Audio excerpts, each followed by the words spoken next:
Hello guys, मैं doctor M S Khan. आज हम बात करेंगे कार्पल टनल सिंड्रोम के बारे में। कार्पल टनल सिंड्रोम क्या होता है, इसके सिम्टम्स क्या हैं, कार्पल टनल सिंड्रोम को हम किस तरीके से पहचानेंगे कि ये कार्पल टनल सिंड्रोम है। कार्पल टनल सिंड्रोम वो किस वजह से हो जाता है, इसके क्या कॉज हैं, और कार्पल टनल सिंड्रोम को हम घर पे किस तरीके से ट्रीट कर सकते हैं। तो कार्पल टनल सिंड्रोम एक ऐसी पेनफुल कंडीशन है जिसमें पेशेंट को रिस्ट में पेन होता है, और रिस्ट में पेन होने के साथ साथ thumb, index finger, middle finger और ring of the half finger में पेशेंट को पेन फील होता है। और कई बार पेशेंट को टिंगलिंग, झंझनाहट भी स्टार्ट हो जाती है, और कई बार पेशेंट को नमनेस भी फील स्टार्ट होता है कि वो जो हमारी फिंगर है, वो हाथ जो है हमारा सुनपन हो रहा है। कई बार पेन ऊपर की तरफ भी आ जाता है।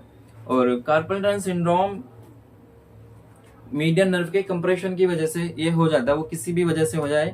आगे हम बात करते हैं कार्पल टनल सिंड्रोम के जो सिम्टम्स हैं, ये हमने आपको बताए कि पेशेंट को पेन फील होता है, टिंगलिंग होती है, और यहाँ पर नमनेस भी पेशेंट को कई बार फील होती है। तो कार्पल टनल सिंड्रोम के ये सिम्टम्स हैं।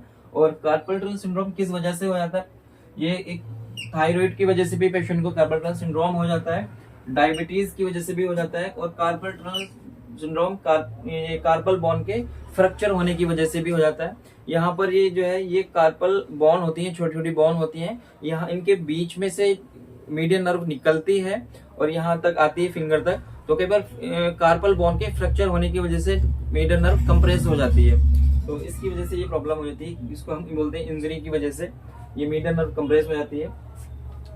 यहाँ पर रेटिनाकुलम यहाँ पर होता है, वो कई बार इन्फ्लामेशन की वजह से इन्फ्लामेट हो जाता है, स्वेलिंग आ जाती है, तो यहाँ पर मीडियन नर्व कंप्रेस हो जाती है। कई बार वो ओवर यूजिंग की वजह से, कई बार किसी का कुछ ऐसा वर्क है जिसका मूवमेंट इस तरीके से होता है, तो यहाँ पर रिपीटेड मूवमेंट की वजह से कई बार रिस्ट में पेन, यहाँ पर स्वेलिंग हो जाती है, तो वहाँ पर मीडियन नर्व कंप्रेस हो जाती है। ठीक है, और ये टेस्ट है, इसको हम किस तरीके से कर सकते हैं। ये हमारा पहला टेस्ट है, फेलन टेस्ट। फेलन टेस्ट को हम अप्लाई करके पहचान सकते हैं कि ये कार्पल टनल सिंड्रोम है। इसको हम किस तरीके से अप्लाई करेंगे कार्पल टनल सिंड्रोम के लिए, ये फेलन टेस्ट है। दोनों हाथ हम इस तरीके से ये करेंगे और हल्का सा थोड़ा सा यहाँ पर प्रेशर लगाएंगे। जैसे हमारा रिस्ट बेंड होगा तो कुछ 1 मिनट के बाद ही लगभग जिसको कार्पल टनल सिंड्रोम है उसको पेन स्टार्ट हो जाएगा। ठीक है, ये हमारा फेलन टेस्ट है। एक टेस्ट है हमारा ये टिनल टेस्ट। टिनल टेस्ट में क्या होता है, यहाँ पर टैपिंग करनी होती है इस तरीके से, जिस हाथ में कार्पल टनल सिंड्रोम है, मीडियन नर्व कंप्रेस है, तो जिसको ये प्रॉब्लम होगी, यहाँ पर टैपिंग करने से एक शूटिंग पेन स्टार्ट हो जाएगा।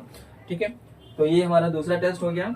ये कुछ लेबोरेटरी टेस्ट है हमारे एनसीबी। एक ये होता है MRI, ये भी लैब पर जाकर होगा। ये 2 टेस्ट हम घर पर कर सकते हैं ये। ठीक है, और इसका जो ट्रीटमेंट है, अगर किसी को एक्यूट प्रॉब्लम में कार्पल टनल सिंड्रोम हुआ है, स्वेलिंग है किसी को, तो हम स्टार्टिंग में वहां पर आइस थेरेपी लगा सकते हैं। और आइस थेरेपी के साथ साथ एक रिस्ट बैंड आता है, रिस्ट बैंड हम इसको लगा के रखेंगे ताकि हमारा जो रिस्ट है वो बैंड ना हो, क्योंकि जितना ज्यादा वो मूवमेंट होगा, बैंड होगा, पेशेंट को उतना ज्यादा पेन फील होगा, क्योंकि वहां पे मूवमेंट करने पे स्वेलिंग होगी और नर्व और ज्यादा कंप्रेस होगी। कई बार सोते टाइम भी हमारा हाथ जो है, रिस्ट, वो मुड़ जाता है, तो जितना ज्यादा ये प्रेशर आएगा, बैंड होगा, उतना ज्यादा पेशेंट को पेन इंक्रीज होगा, क्योंकि नर्व कंप्रेस होगी, स्वेलिंग बढ़ेगी। और कुछ यहाँ पर एंटी इन्फ्लामेटरी ड्रग्स भी हम ले सकते हैं। और कई बार डॉक्टर इन्फ्लामेशन ज्यादा होने की वजह से कई बार वो स्टेरॉइड, कॉर्टिकोस्टेरॉइड इंजेक्शन होता है, तो वो भी इंजेक्शन लगा सकते हैं स्वेलिंग कम करने के लिए। स्वेलिंग कम होगी तो पेशेंट का पेन भी कम हो जाएगा। ठीक है, फिजियोथेरेपी में अल्ट्रासोनिक हम लगा सकते हैं, अल्ट्रासोनिक थेरेपी का इसमें काफी अच्छा रिजल्ट आता है। और यहाँ पर IFT या टेंस मशीन होती है, एक टेंस मशीन IFT है, और हम यहाँ पर एक टेंस मशीन आती है, टेंस मशीन भी हम यहाँ पर लगा सकते हैं पेशेंट को, जिससे पेशेंट का पेन कम हो जाएगा।